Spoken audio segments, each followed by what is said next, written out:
Et maintenant, nous allons enchaîner par la table ronde. Et c'est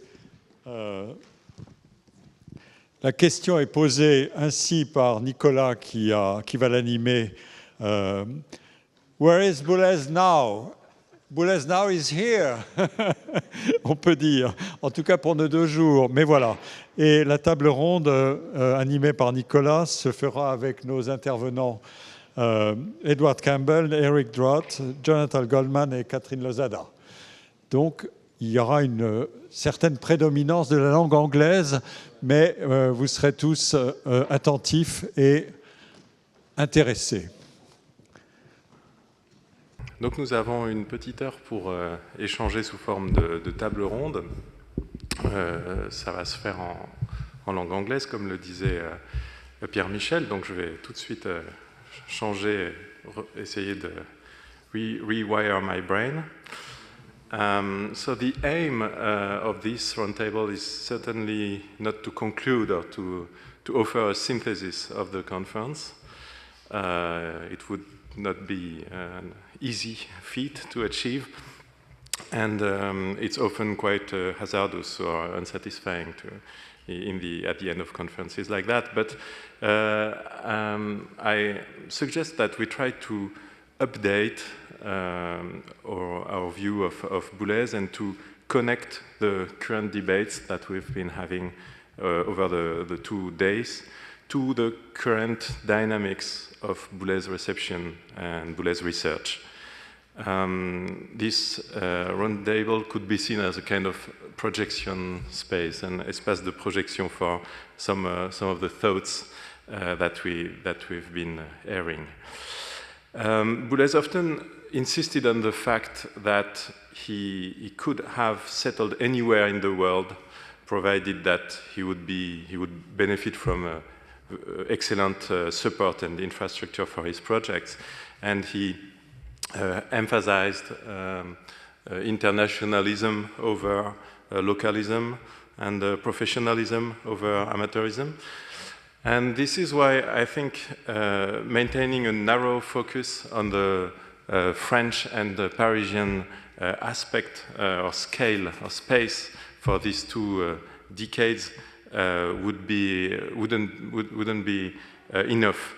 And it's interesting to try to get back to the Parisian Boulez of the 70s, 80s, 90s from the outside, from abroad. So I asked our colleagues from Canada, the United States, and the UK to come here with some perspectives from their own academic, musical, cultural, immediate environment, and to merge their perspectives. So this roundtable is made of 2 parts. The first part deals with Boulez's significance in the musical life today, and the second one is an opening up of research suggestions or wishes from each of you. So Catherine Losada, Jonathan Goldman, Eric Drott, and Eddie Campbell. And so each of them will talk for 3 or 4 minutes and make a point, and then we'll have a short discussion, and that 2 times. Let's start. So Catherine, would you start?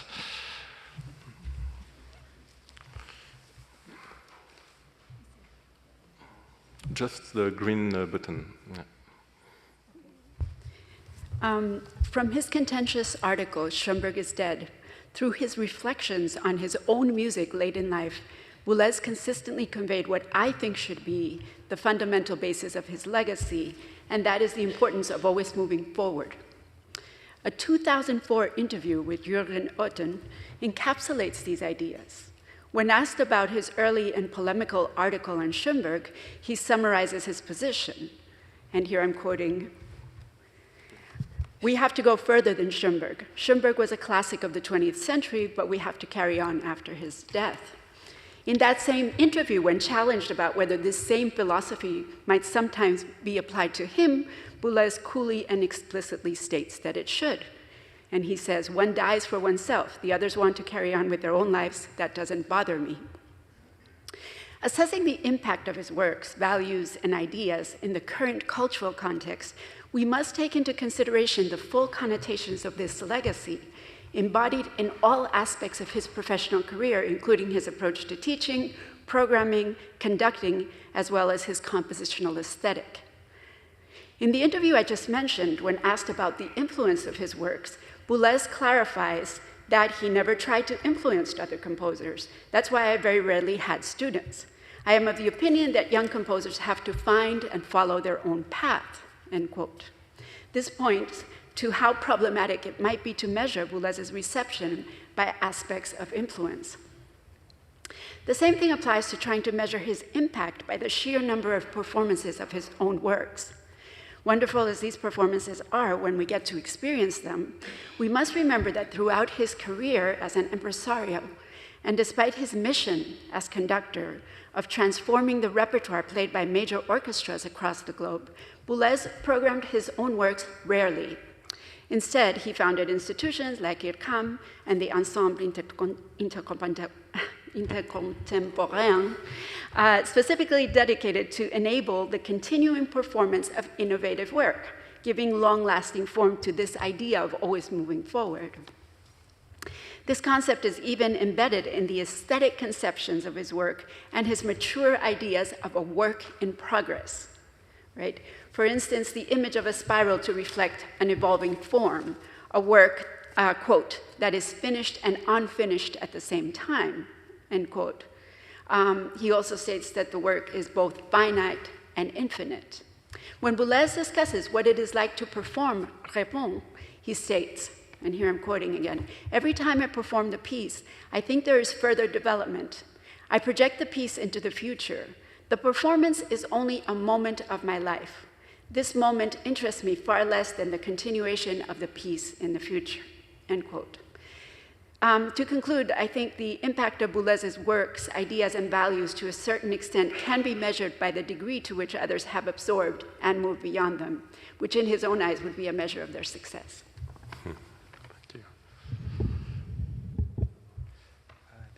So, Eddie, yeah. You recognize your slide, yeah.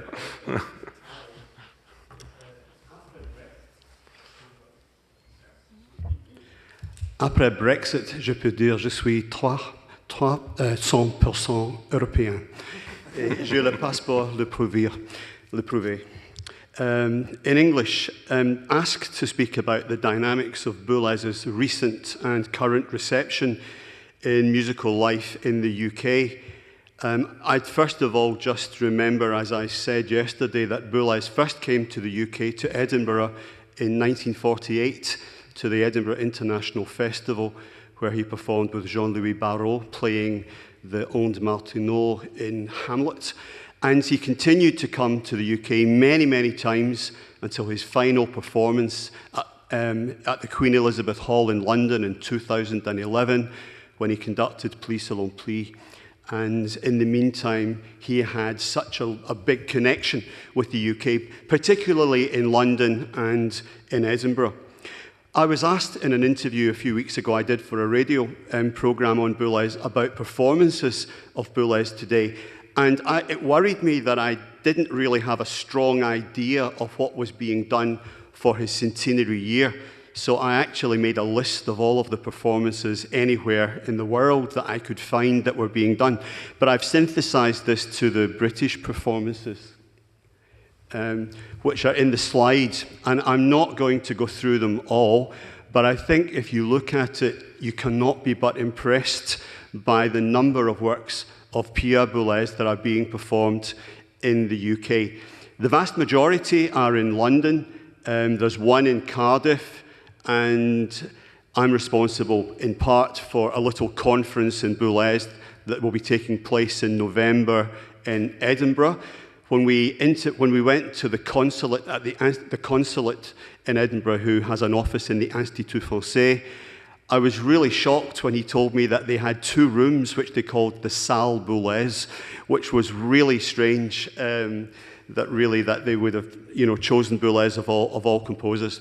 There's also a conference in Leeds in November too, which is looking at the composers who have an anniversary in 25, which is Ravel, Satie, as well as Boulez. So there's a little place for Boulez in that.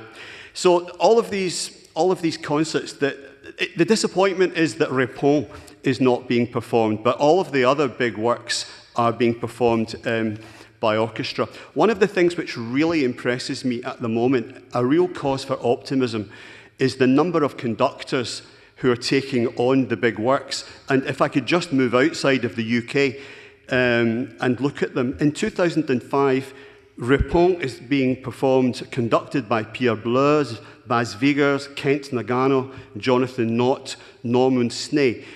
It makes me think that really since the death of Boulez, that perhaps performers are thinking that his works are something that they can take on for themselves. Boulez always used to say that he did not like when other conductors conducted his work. It made him uneasy because he felt like a backseat driver. And there's that famous picture of him in the car which he was given by Paul Zacher, speeding down the roads between Donaueschingen and Baden-Baden. Many ensembles are picking up on the smaller works as well, particularly De Rivin and Memorial, which are becoming favourites. We had an ensemble from Paris and Edinburgh in November, the Difun Ensemble, with Rachel Kobliakov, who performed it, and Rachel is coming back in November to perform both versions of En Thème.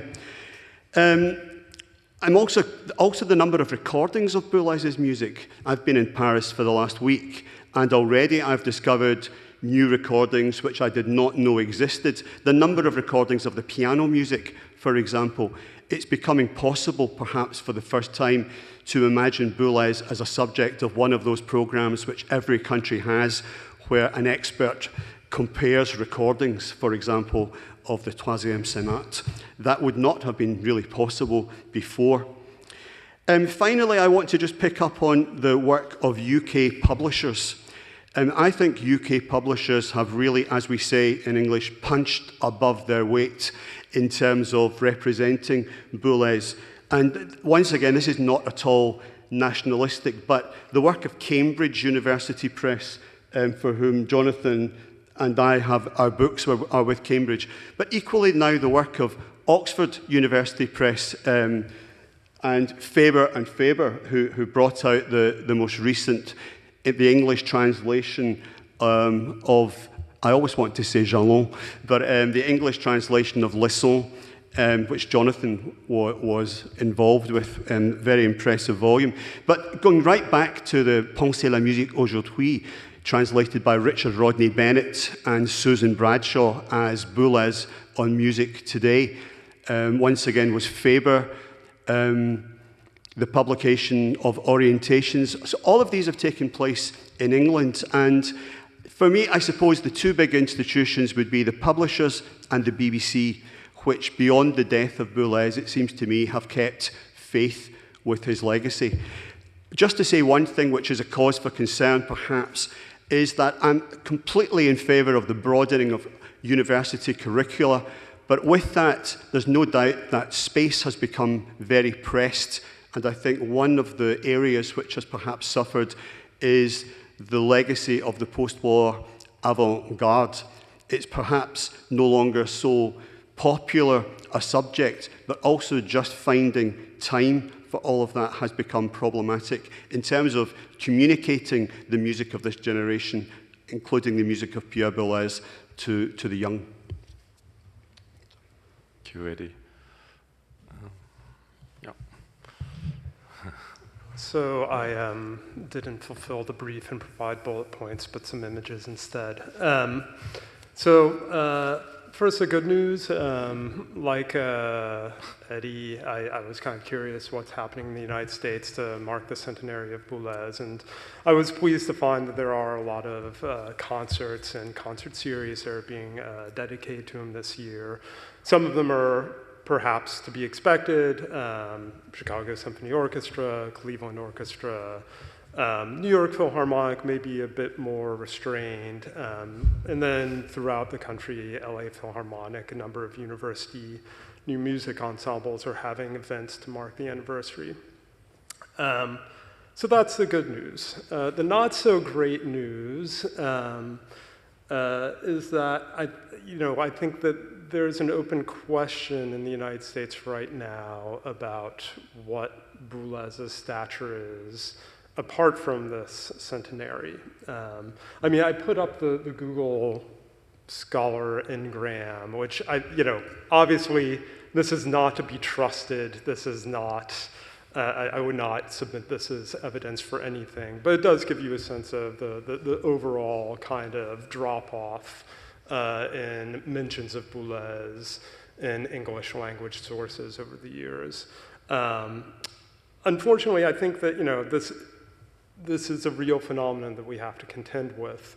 And as I say, though, in the few bullet points I did provide, I don't think this is Boulez's fault or the fault of his music. I think it has more to do with changes in US culture over the past 30 years and that have accelerated, well, in the last few months, if I'm going to be very, very frank.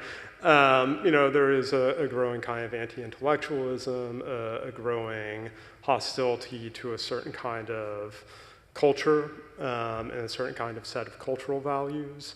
And I think the thing that is particularly pernicious here is it's not just that, the kinds of values that once were invested in a figure like Boulez and could elevate him, make him somebody who, when I lived in the sort of New York area 30 years ago, it was quite common to see discussion of him on the pages of the New York Times and the New Yorker and these kinds of outlets.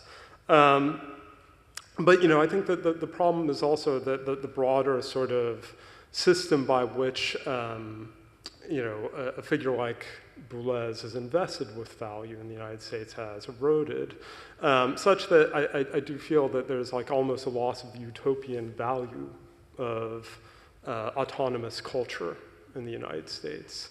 The idea that this could provide an alternative to the status quo, a different way of experiencing the world.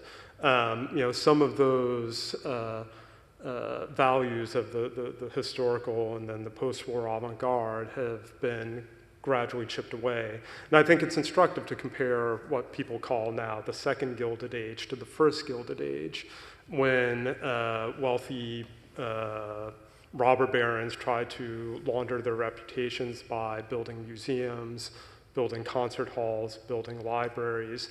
We see none of that happening right now in the United States. What's happening is the destruction of universities, the destruction of cultural institutions. So, it's with that kind of, I'm sorry, I apologize, but I'm trying to be honest here. It's on that kind of negative, potentially note, that I do think that, this gives us work to do, right? It is up to us to actually undertake the work of reconstructing this culture, of rediscovering these values.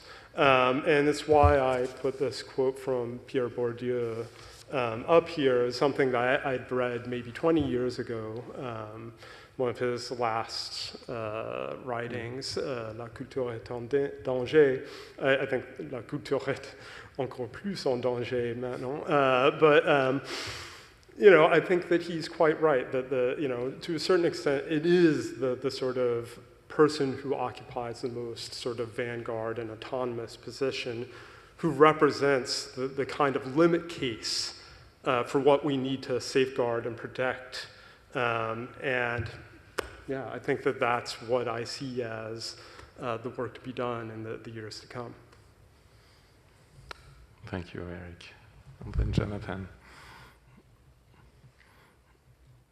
Yes, so I always find it hard to gauge things like that. What is the reception? What is the without having the figures to back it up? But I will say that I wrote a book review on a couple books on Boulez last year, and so this was before the Boulez centenary started. And I just started the introduction to my review saying that, well, for those of us who grew up in the, let's say, the 80s and 90s, when all those heroes of modernism were alive and they seemed like these, these gods, these living gods around us, they ruled the musical landscape, that it had been strange the last 10 years, let's say almost 10 years since Boulez's death. Now almost all of those heroes of modernism are gone now. And I found, not counting these the performances linked to the centenary this year, that there was a lull, that I did not hear much about Boulez and his contemporaries in contemporary musical life, by which I mean recordings, playlists, concerts, people being newspapers and magazines and things like that. I bet I'm not the only person here who has a Google alert on the name Boulez. Je suis le seul endroit au monde probablement où il y a d'autres gens ici comme moi ont un Google alert pour le nom de Boulez. Ai-je raison? Mais j'ai constaté que depuis plusieurs années maintenant, que les alertes de Google que je reçois, et c'est pas empirique, c'est pas scientifique, de même que le Ngram que tu nous as montré, Eric. J'ai constaté que dernièrement, avant le centenaire, que la plupart du temps qu'il y avait un item où le nom de Boulez figurait dans les éléments de nouvelles que Google m'envoyait, je constatais que les articles se rapportaient à des concerts ayant lieu à une ou l'autre des salles Boulez à Paris ou à Berlin, et pas à la musique de Pierre Boulez. Et d'ailleurs, dans le Ngram que tu as là, à mon avis, il y a cette distorsion-là, dû au fait que plusieurs de ces occurrences se rapportent à la salle et pas à la personne. And so I found that a bit discouraging, although maybe this centenary year is the year of consecration, and we're seeing something where Boulez is being recognized as a 20th century classic. And I wasn't sure. This is what I wrote in that review that precedes all the centennial celebrations, many of which I wasn't aware of. I said a hopeful take for Boulez and his cohort might diagnose the present time as a requisite purgatory that precedes ultimate consecration in the Pantheon. But this doesn't have the ring of truth to it. Boulez, Stockhausen, and their contemporaries were already so confident of their roles in a world historical project that for one to expect a second consecration to come later by the hands of others. They were so much in charge of their own destiny, it seems like to me, to expect others to take on that role. Mais peut-être que j'ai tort, I don't know. But just to very quickly talk about the element that I have, the slide that I put up here, it brings us back into the academy. So, je parle de la réception, pas nécessairement dans la vie musicale de tous les jours, mais plutôt au sein de l'académie. J'ai trouvé instructif d'aller voir du côté de l'histoire de l'art. Bon, une discipline proche de celle de la musicologie, pour voir comment, dans l'histoire de l'art, on parle aujourd'hui de l'avant-garde, l'avant-garde d'après, post-45. Et j'étais très étonné, j'ai vu un appel à des propositions pour une conférence qui aura lieu l'an prochain, je crois, en histoire de l'art, où dans l'introduction de la proposition de la thématique du colloque, l'auteur nous écrit ce que vous voyez là. Donc, the post-1945 neo-avant-garde, further moved into New York and North America more generally, often seen as the advance guard of modernism in the West and as synonymous with a white, imperialist, if not outright racist, primitivizing artistic undertaking that apparently held that only the West is equipped with a cultural advanced guard. The avant-garde in the 1980s and 90s got lumped on the baggage train and was sent off. If mention was still made of the avant-garde in critical debates on contemporary art, it was either in derogatory terms or to signal that the moment of the post-avant-garde had arrived. So I was somewhat surprised that, in musicology, I don't think it's the case that we have rejected this post-war avant-garde as a viable category, although it has occurred to some extent. You see it, let's say, in a marvelous book like Benjamin Pickett's Experimentalism Otherwise, where he talks about how the experimentalism of a Cage or a Stockhausen was defined in contradistinction to improvisatory experimental traditions of free jazz, for example, and that those barriers and borders were made along racial lines in most troubling of ways. But we still use this category of the avant-garde, and I was surprised to see that. And so this conference then obviously is trying to recover in some way, rehabilitate find a place for regain a use for this term avant-garde. So I was interested to show this to my colleagues and audience to see what they thought about that, how that how we think of that in our discussion about music, or don't we? So if I try to find a common thread between most of your talks, that's a huge work. I noticed that you repeatedly asked whether the fate of Boulez himself was linked to the fate of new music or avant-garde music in general. So to which extent Boulez is typical from the fate of new music, that would be receding, that's the point, or would he have a different status?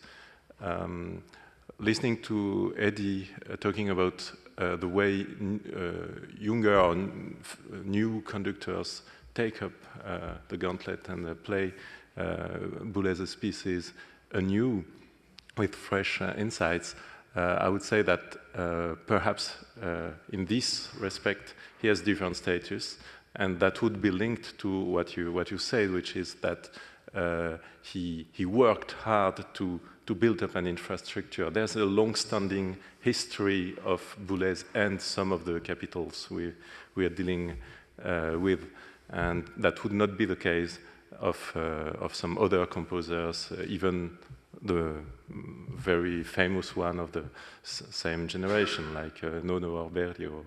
What do you think of that? Some of you who would like to respond. Yeah, Eddie. Yeah. I think it's to some extent you can see Boulez at work in his final years.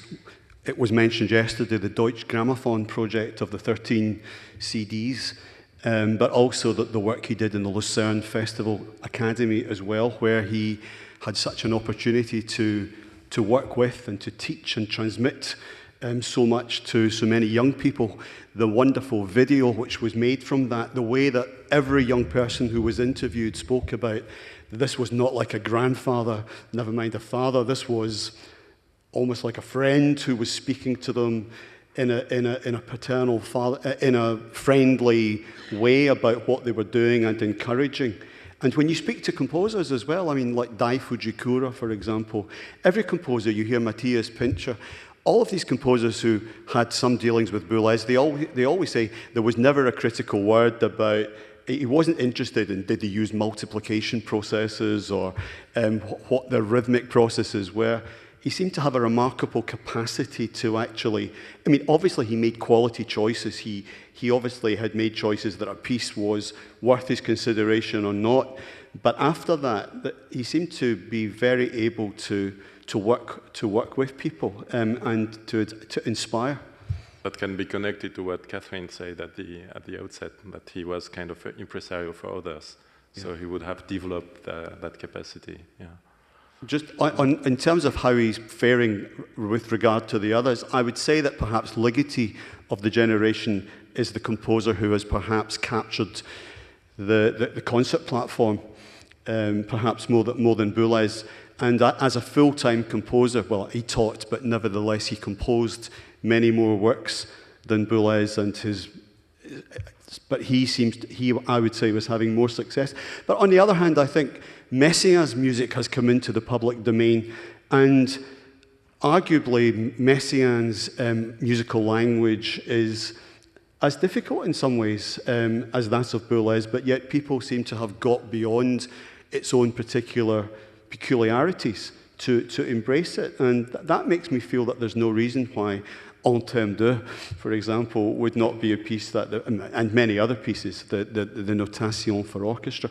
I think part of the problem with Boulez is so many of the pieces have very particular demands. To play Police Salon Plate, you need to have a very big orchestra. It costs a lot of money. To play Rituel or Figure Double Prisme, you need to organize your musicians in particular ways, which make these pieces perhaps difficult to program.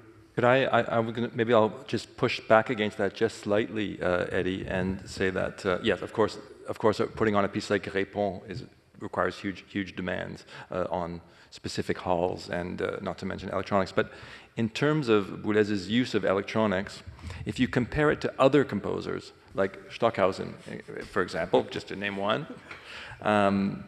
Boulez is always very careful in his approach to electronics to describe in words what electronic processes he wishes to produce. And well, maybe Andrew, I'm sure, will have something to say. He will either agree or disagree with what I'm saying, but in a way that he favors electronic processes that can be described in words, which I think in a way is a bet on the future that people will be able to assemble with the technology of their future, be able to recreate these works by following those verbal descriptions. Whereas if you look at Stockhausen's pieces, electronic pieces, they have a list at the beginning with photographs of the different equipment that he requires you to use in the pieces. And there's, of course, their equipment that essentially does not exist anymore today, 20, 30, 40, 50 years on. So maybe the music is a little bit more accessible, more open to performances. And I know of even students, very low budget performances of En Termes de that have taken place at US universities, for example, where graduate students have prepared the electronics themselves and that kind of thing.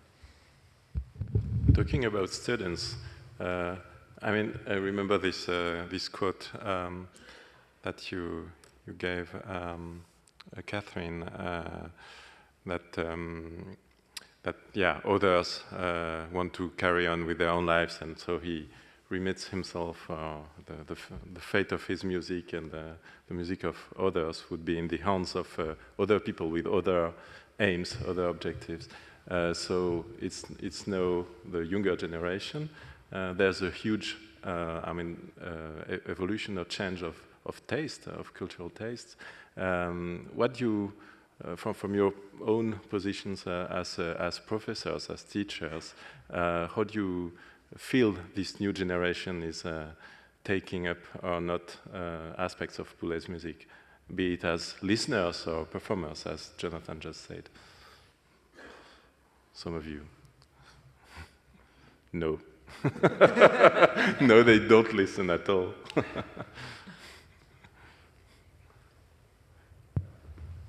I have had, I don't teach composition, but I teach a number of composers, and in the past I've taught, I've been sort of tasked at my university with teaching survey courses on contemporary music, and they are few and far between, but there are still many composers who are interested in the post-war avant-garde and Boulez in particular. I think that the institution where I work is probably not representative of others. It has a particular kind of profile.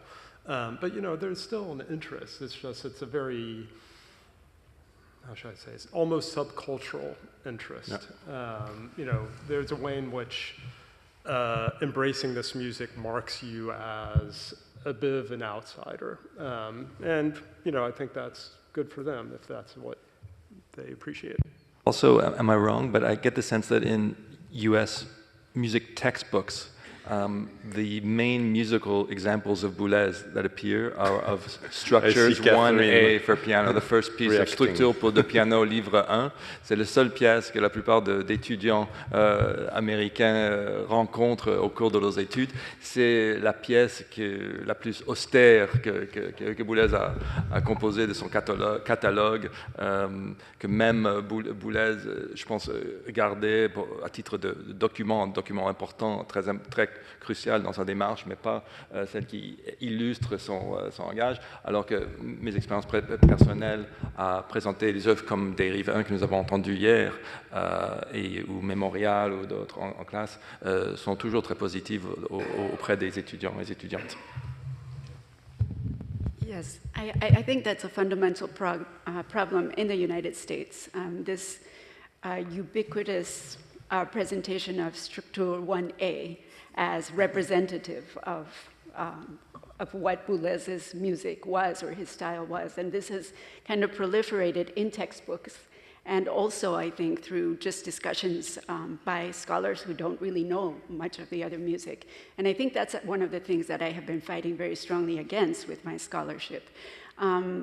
Because, of course, Jonathan has done a wonderful job talking about the post-1975 repertoire. But the repertoire between 1952 and 1970 had received almost no attention in the music theoretical literature in the United States until I started doing a lot of work on it. And the response has been really interesting. I mean, I've gotten a lot of emails from composers, from performers who want to work on these pieces, and they say, we finally kind of feel like we have an entryway into the work. I think the situation is very different than in Europe. When I come here and I hear the Boulez performances, they're just so amazing.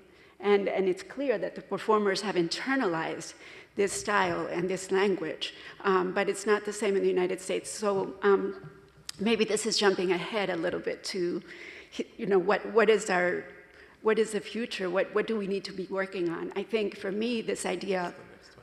Okay. Excellent. That's the transition. Yeah. That's a great transition. Yeah. I think for me, the most important thing has been is to try to clarify how the music of Boulez really reflects his aesthetic positions. And in that way, to be able to open up, I think, the discourse and the understanding of the music, particularly the music written between 1952 and 1970. Because we all know that Les Marteaux sans Maître was tremendously successful, right, when it was first performed. And I think even now, the later works tend to get a little bit more exposure than this piece does. So I think there still needs to be work done in terms of bringing out exactly the qualities of the musical language, the qualities of how this, or the ways that this reflects his aesthetics. And that's something that I'm really interested in working on. Thank you. So it's perfect to start the second part about the research challenges ahead and the historiography, the evolution of historiography that we should push. And so that's Eddie to start.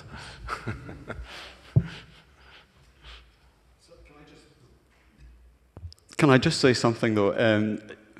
I was praising Oxford University Press earlier, but one of the most damaging things, I think, for Boulez's reputation was Richard Taruskin's Oxford History of Western Music. It was completely idiotic of a publisher. Sorry, I'll never get a contract with Oxford. But it was completely idiotic of Oxford to entrust the entire history of music to one person. And he devotes so much attention to Structure 1A, but it's interesting that the approach he takes to post-war modernism, he sees it simply as an epiphenomenon of the Cold War. So basically, Boulez and that entire generation are written off against the background of the CIA, sorry guys, but the CIA flooding money into Europe, the books that have been written about Jackson Pollock, being subsidized, but not to his knowledge.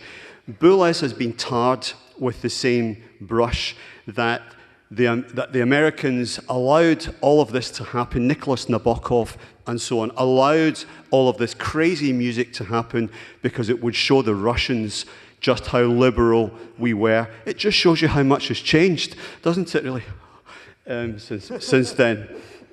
Sorry, I felt I had to say that. Anyway, moving on to the future, now that that's off my chest. This isn't in any particular order of the things that I think are important for the future.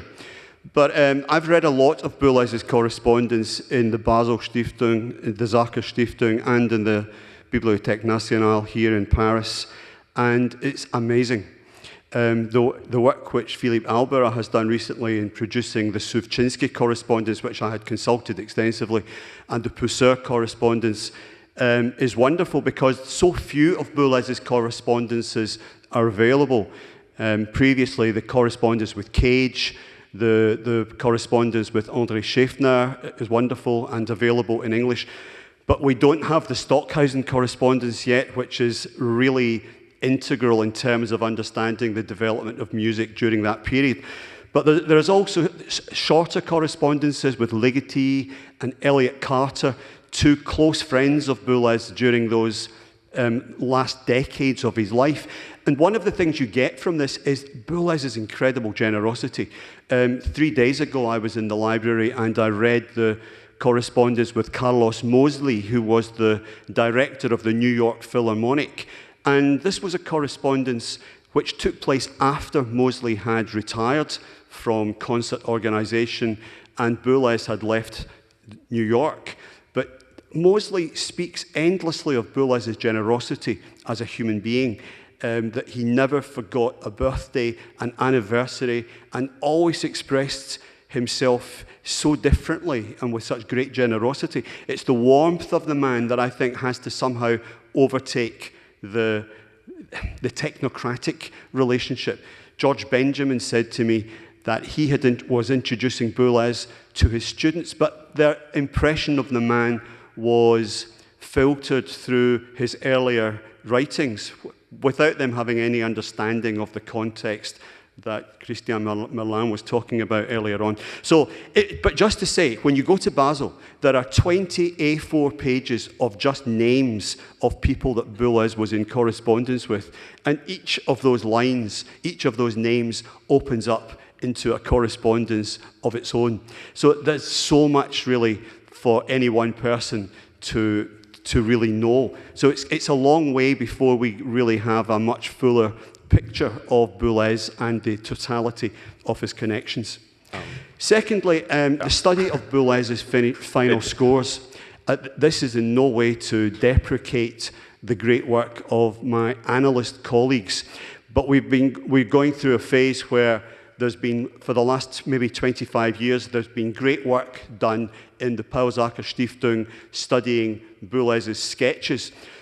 In addition to that, it would be wonderful to see a lot of work being done on the final scores as Boulez left them to us, because I think that in terms of helping listeners and scholars to really come to terms with the works as they exist, we really need good guides that really that really look to the secrets of what's within the score, that give us a deeper appreciation of the things, the reasons why Boulez wanted the pieces to exist in this form rather than in any of the multiple other forms they could have taken. Eddie, excuse me, just for the sake of time. Sorry. Yeah, as you have 7 points. Can I sorry. just keep it quite short. And thirdly, I will go through the rest very, very quickly. I think we should look. Pascal Descroupet has done great work looking at Boulez's early work in the context of his colleagues, Stockhausen, Nono, Pousseur. I think the same thing needs to be done with the late Boulez. We need to look at what did Boulez learn from Carter and Ligeti in particular in the realm of rhythm and so on. What are the connections between Boulez and the spectralists? Fourthly, what's the connection between Boulez the composer and Boulez the conductor?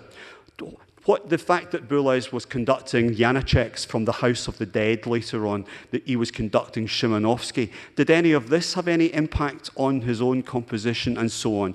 These are just examples.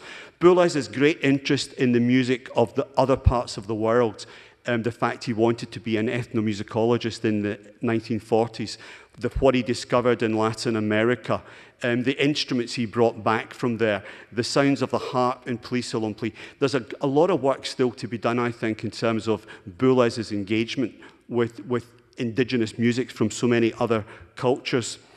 Looking at Boulez in international context and reception from there. And finally, unearthing abandoned works and older versions of works. This was mentioned yesterday morning as well. The fact that people are now performing the Trois Samedis, the Prelude, Toccata and Scherzo from 1945. The fact that Polyphony X was re-performed, who would have thought, recently in Paris with the Ensemble Intercontemporain and Pierre-André Valade. The Livre pour Quatuor, which is, the work that's been done on the Livre. The fact that there's a version of Explosion Fixe for vibraphone and live electronics, which is being performed here in Paris next month. It's just so exciting. I'm not sure what to think of it, but nevertheless, the possibility that there are other versions and manifestations of Boulez's creativity that we still have to enjoy. Apologies. Yeah, sorry, I missed this point. Thank you, Eddie. Eric. So I would begin by saying that there's a kind of practice in improvisation in the United States at least, which is you're supposed to adopt the attitude of yes and rather than no, not that. And that's generally the sort of sense in which I'm approaching this. I mean, I think that I would be the first to say that for everything I saw in the past 2 days, all the wonderful presentations, I would just say keep doing what you're doing to a certain extent. I've learned so much in the past 48 hours. That said, I was asked to say what I think should happen, so I guess I have to do that. I would say that, personally, I think one of the best ways to pay tribute to the singularity of a figure like Boulez is to paradoxically desingularize him, put him even more deeply into his socio-historical, cultural, political, economic contexts. And there are so many ways that this could be done and that remain to be done. I think one way of thinking about this is that a lot of times when this happens, music historians will often approach from the outside in. So to use a term that has been bandied about over the past few days, they treat these contexts as wallpaper, right? As just sort of the background. So we can get to the business of talking about Boulez, the person, or whoever the composer in question is. But I think that there's more that can be done moving from the inside out, right? And thinking about how these figures are articulated to discourses, conversations, dynamics, currents that transcend them. I think this work is already being done, has already been done. So your book on Boulez's interaction with philosophy, Jonathan's work on, the sort of engagement with phonographic culture in the 1950s and beyond. I think these are really vital resources and should be developed and models for other kinds of research. I mean, when I was working on my book on music and politics in France in the 60s and 70s, one thing I wanted to talk about but just didn't have space to and kind of ran out of steam and didn't have energy to do was thinking about the ways in which the founding of IRCAM took place against the backdrop of discourses in France at that time about the need to modernize the economy and to move from a kind of older industrial petrochemical-based economy to a new information economy. And I don't think that something like la recherche musicale or an institution like IRCAM would have found the kind of receptive environment that it had were it not for those kinds of concerns, those ambient concerns that were floating in the air. So I think that there's a lot that can be done in that regard.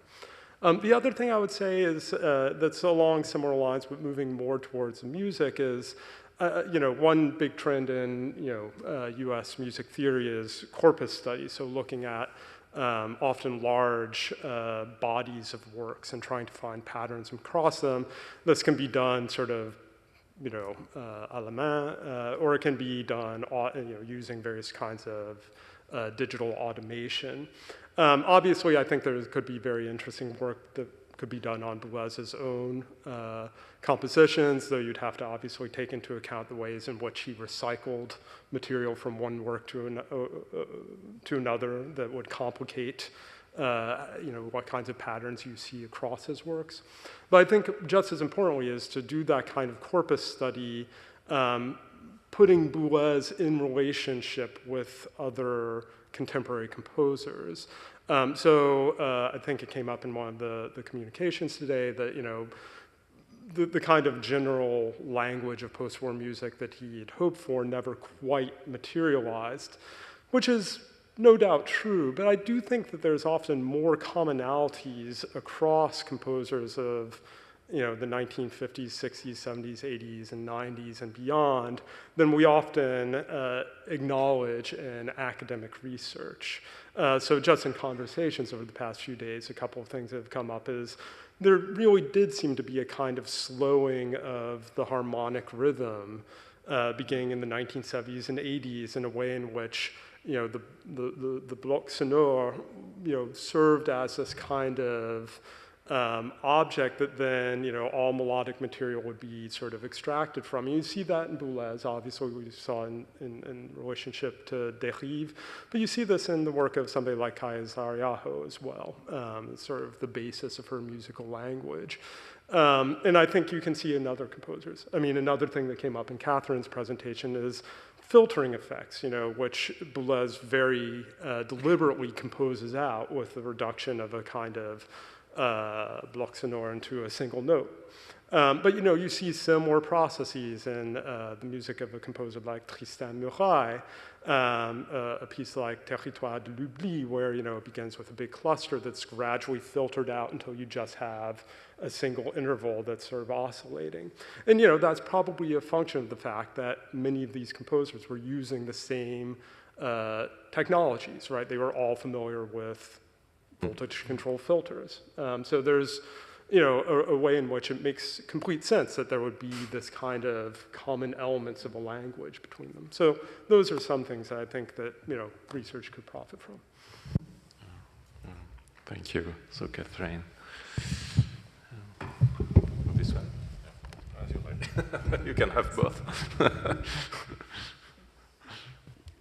Well, I've already spoken a little bit about this, but just very briefly to recapitulate, I feel like Boulez's primary contribution was to eliminate the shackles of the past and reinvent a musical language which offered new ways to think about basic parameters of timbre, texture, space, time, form, as well as pitch organization. And for me, this points to a meaningful path for future scholarship. I think that Boulez's impact can be measured by studying the way that his musical language opens up paths for future developments. And in order to do this, I think it's crucial, as I mentioned earlier, to understand exactly how his works embody the aesthetic ideals that he espoused. And many of these came into full maturity, I think, in the late 1950s. So that, for me, is an essential path forward.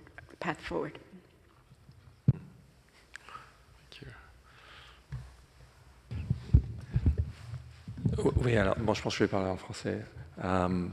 And that will be our final word because, no problem, but we won't have really time for discussion because it would be disrespectful for the musicians and people who have to do the installation. Yes. So take your time for your point, and then we will follow up the discussion outside, all of us. Parfait, ça.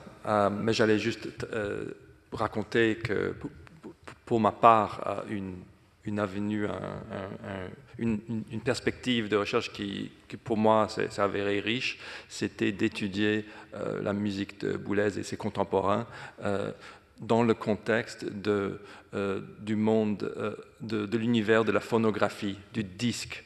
Juste prendre en compte que cette musique est créée dans un monde où la musique circule grâce au disque et à la radio et au cinéma, et existe dans le même monde que des musiques de variété et toutes sortes d'autres expériences sonores. Quelque chose que je pense a été beaucoup négligé dans les travaux qui portent sur la musique de l'avant-garde d'après-guerre, comme s'il existait complètement cloisonné du monde extérieur. Et j'ai découvert qu'on pourrait même mobiliser des concepts empruntés à l'étude de des musiques populaires, de la pop music, dans certains cas, ou la musique de cinéma, et les appliquer à ce corpus. Et parfois, on trouve des trouvailles grâce à cette approche. Un petit exemple en 2 secondes qui était le point de départ pour mon livre, qui s'appelait Avant-garde on Record, donc qui met ensemble le mot avant-garde et le mot record disc ensemble, et essaie de trouver toutes les déclinaisons possibles entre ces 2 termes. Mais mon point de départ, c'était cette première œuvre orchestrale de Boulez, qui est double, cette œuvre de 1958, créée à Paris, et qui requiert un changement de la disposition des pupitres de l'orchestre. Donc les musiciens doivent se placer, comme vous voyez dans le plan de l'orchestre, en 3 groupes de vent et 4 groupes de cuivre et 5 groupes de cordes, je crois, en tout cas. Et 1958, ma première question de recherche, c'était de me dire, mais tiens, 1958, c'est l'année où arrive sur le marché le disque stéréophonique. Donc les disques 33 tours en stéréophonie, c'est 58, et double arrive en 58, et c'est une œuvre qui fait une utilisation de l'espace insolite. Est-ce qu'il y a un rapport entre ce disque nouvellement spatialisé et cette œuvre qui, même s'il ne mobilise pas un dispositif électronique, utilise ce dispositif quand même spatialisant. Et donc, petite recherche, tiens, la réponse est claire, et absolument, oui, il y a un rapport, puisque Boulez, dans le programme du concert, il fait appel à la stéréophonie pour décrire son choix esthétique dans cette œuvre. Il dit nul ne me contredira encore si j'affirme que l'oreille de nos jours exige la stéréophonie dans un désir d'évidence et de mouvement. Et donc, il rattache sa démarche à la technologie dernier cri, qui est la stéréophonie, et dont ses auditeurs entendaient sans cesse des messages publicitaires à cette époque, dans des revues amateurs de disques et à la radio et dans les journaux. Tout le monde, les compagnies d'appareils audio, incitaient les gens à rejeter leur appareil et d'acheter des chaînes stéréophoniques chez eux. Donc, il y avait une campagne de marketing sans précédent, et donc le public forcément percevait cette œuvre qui passait par le prisme de ce qu'il pensait savoir de la stéréophonie grâce à tous ces messages. Souvent, leur compréhension de ce que c'était que la stéréophonie en 1958 était très partielle, et ça se voyait d'ailleurs, et ça rejoint un peu la conférence de Christian Merlin, mais ça se voyait beaucoup dans les critiques le lendemain du concert, qui se divisaient vraiment en 2 camps, les pour et les contre. Mais ce qui était intéressant, c'est que grosso modo, je dirais que les gens pour disaient, personnellement, en gros, il disait souvent, personnellement, je n'ai pas entendu d'effet stéréophonique dans cette œuvre, mais c'est sans doute ma faute. Et les contre disaient, je n'ai pas entendu d'effet stéréophonique et c'est la faute à Boulez. Donc, bref, je pense qu'il y a je suis convaincu qu'il y a d'autres approches qui pourraient mettre en lien la phonographie avec ce répertoire de l'avant-garde d'après-guerre. c'est sur ces perspectives d'avenir que nous allons conclure notre colloque. Enfin, il se conclura réellement tout à l'heure dans l'écoute du concert et dans l'introduction qui sera donnée. En tout cas, je voulais vous remercier chaleureusement tous les quatre d'avoir contribué à ce dernier effort qui nous a, je pense, tous nourris beaucoup pour la réflexion. Je ne sais pas si Pierre-Michel, tu voudrais dire un mot symbolique de conclusion. Comme à la Boulez, juste un toc. Nous avons bien fait notre travail, Nicolas et moi. Nous avions composé un programme riche et assez varié, et il se conclut merveilleusement par nos collègues qui viennent de loin ou de moins loin, et dont la langue anglaise était parfaitement intelligible. Donc, vive l'international, vive ce que Boulez peut en capter de là où il est, et lui qui était un homme éminemment international. Et puis, nous allons nous reposer un peu. Jean-Jacques veut dire un mot, mais juste un mot, vraiment pas plus, mon cher Jean-Jacques. Juste une chose qui n'a pas été abordée dans ce colloque, pour aussi remarquable qu'il ait été, c'est un des meilleurs auxquels j'ai assisté dans ma vie, c'est l'étude systématique du répertoire de Boulez comme chef d'orchestre. Et puis l'autre chose, une suggestion que je voudrais faire, c'est aux États-Unis, il y a annuellement des rencontres Schenker ou des rencontres sur la musicologie féministe. Moi, je suggérerais qu'ici au collège ou en France, on prenne l'initiative d'un colloque annuel sur Boulez, vu la quantité extraordinaire de sujets qui doivent être traités. C'est tout. Et ben voilà, la boîte à idées est ouverte. Donc, merci à tous et merci à nos collègues intervenants qui ont été merveilleux. Et rendez-vous au concert tout à l'heure. Et merci au public et à vous tous. Et si je me permets, c'est l'occasion aussi de remercier très très chaleureusement les deux co-organisateurs du colloque, donc en commençant par Pierre-Michel Menger et Nicolas Donin.